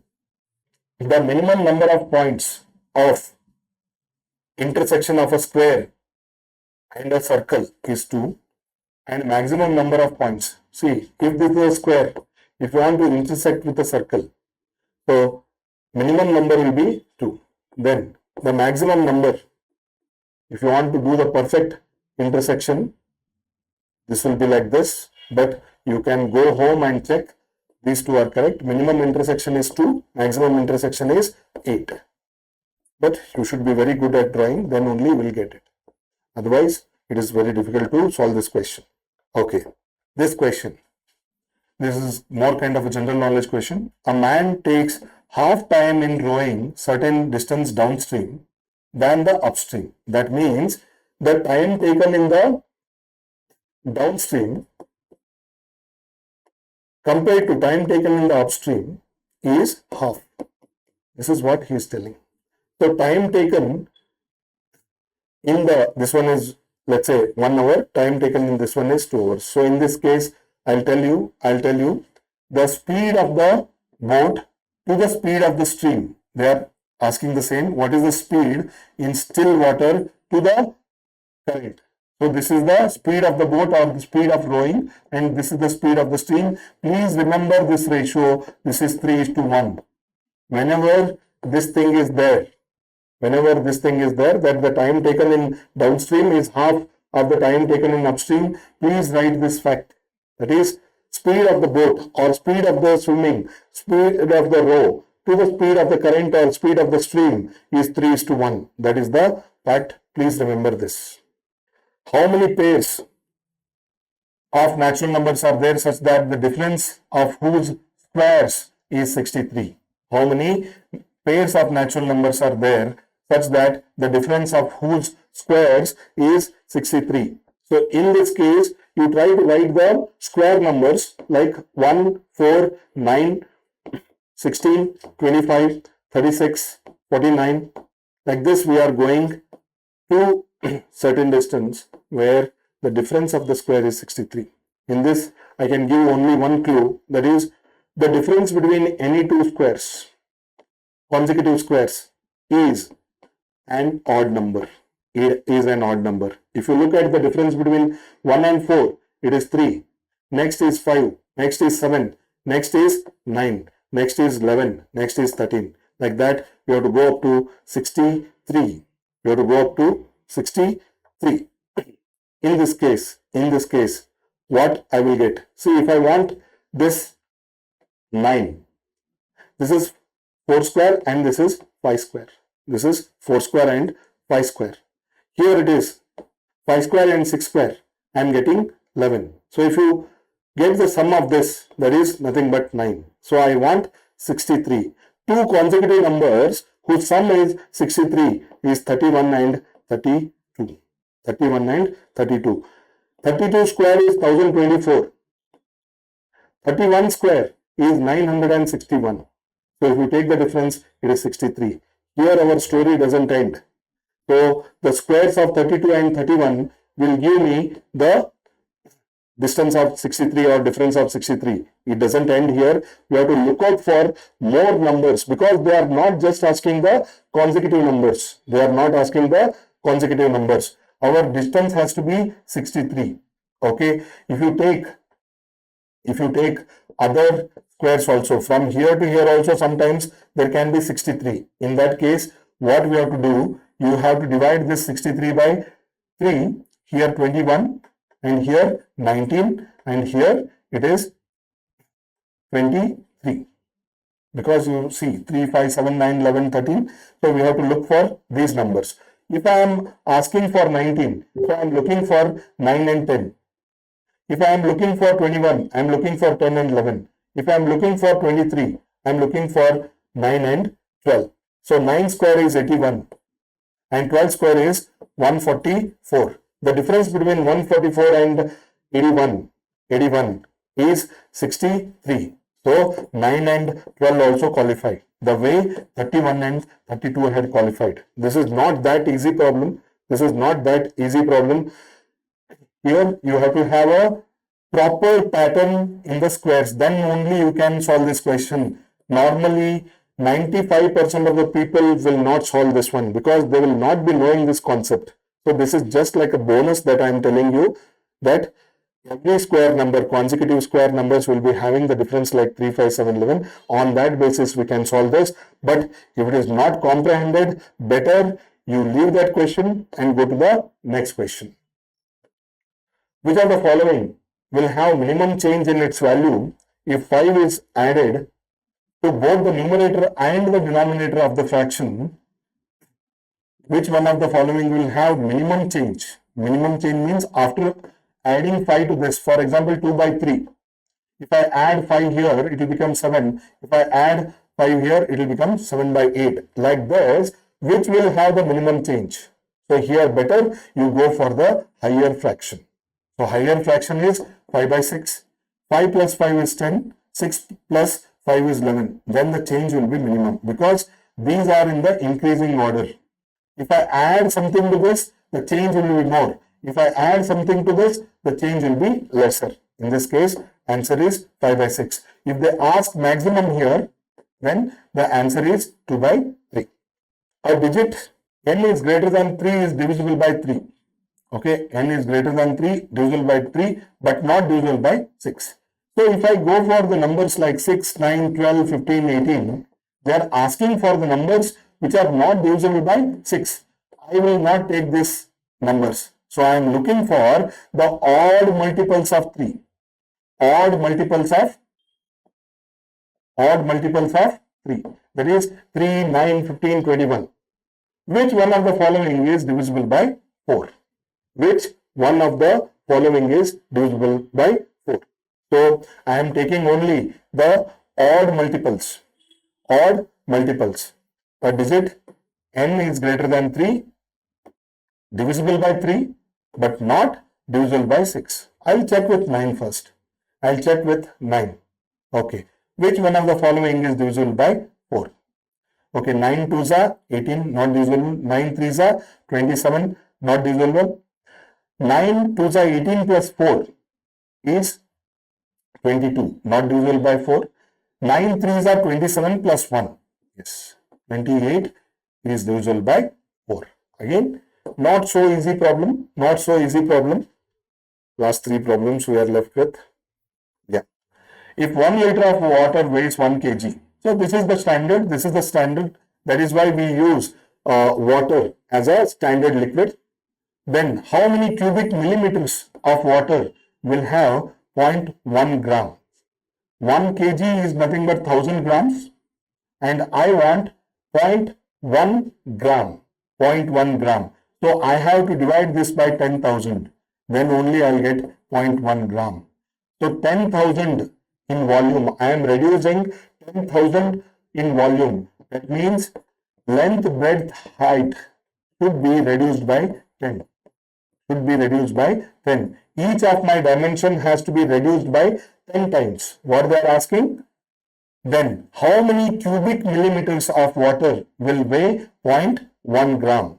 Okay, here the thing is to weigh this 0.1 1 gram, I have to cut the dimensions by 1 by 10, 1 by 10, 1 by 10. So here, to get this 1 liter, I am weighing 1 kg. So this 1 liter volume should be divided by 10,000.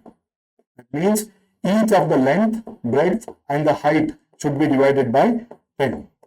So usually, again, remember this as a fact, when length is 10 centimeter, breadth is 10 centimeter and height is 10 centimeter.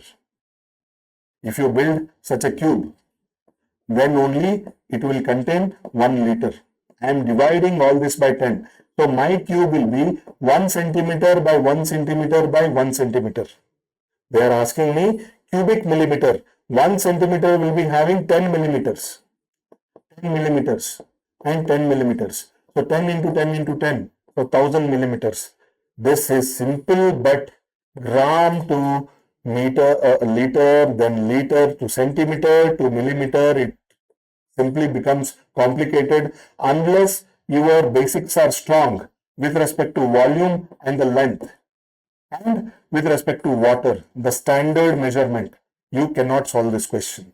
Okay, please work out on the relation between 1 liter and how many centimeter cubes, and to get this one, how much we have to divide. Please work it out. Next, a vessel full of water weighs 40 kg. If it is 1/3 filled, its weight becomes 20 kgs. What is the weight of the empty vessel? A vessel full of water, that means 40 kg is nothing but the vessel's weight plus water weight. If it is 1/3 filled, that means water is half, but vessel weight will be there. So that is equal to 20. That is equal to 20. So what is the weight of the empty vessel? What is the weight of the empty vessel? So in this case, like, you can solve it by solving these two equations. So V or W we can get. They are asking the empty vessel. Two variables are there and two equations are there. Get the value of V. Last one. This is again with respect to geometric progressions. A frog tries to come out of a dried well 4.5 deep with slippery walls. Every time frog jumps 30 centimeters, slides down by 15 centimeters. Every time it jumps 30 centimeters, it slides by 15 centimeters. The effective climb will be 15 centimeters. Effective climb for each jump will be 15 centimeters. Ideally, 4.5 meter is nothing but 450 centimeters. To get this ideal thing, every time you are jumping 15 centimeters, you need 30 jumps. But 30 is not the answer. 30 is not the answer. Because the last but one time when you jump, you will be out of the well. So in such cases, you have to mark one less. That is 29. Because it will be here, by the time it jumps, it will be out. Again, it cannot slip. When it is out, it cannot slip. That is why one time less. So like this, in this 2020's paper, we had many questions from logical reasoning and the quantitative aptitude, but the mixture was very good. Some of them were simple, some of them were toughest. So here the clue lies. You have to look for getting that 66. That 66 can be got by addressing only the easier questions from all the sections. So tougher questions, you have to have that acumen to identify whether that question is tough or not. This is what we are trying to do in these sessions. So try to understand, try to strategize, like whether you can solve that question in less time or not. You are not supposed to get 200 out of 200. Somewhere you have to get more than 80. That's a comfortable number. With the easier questions, you can get through this CSAT paper. So that is what you have to do in the upcoming days until the 2025 prelims. Do strategize and clear this paper. Thank you very much and all the best.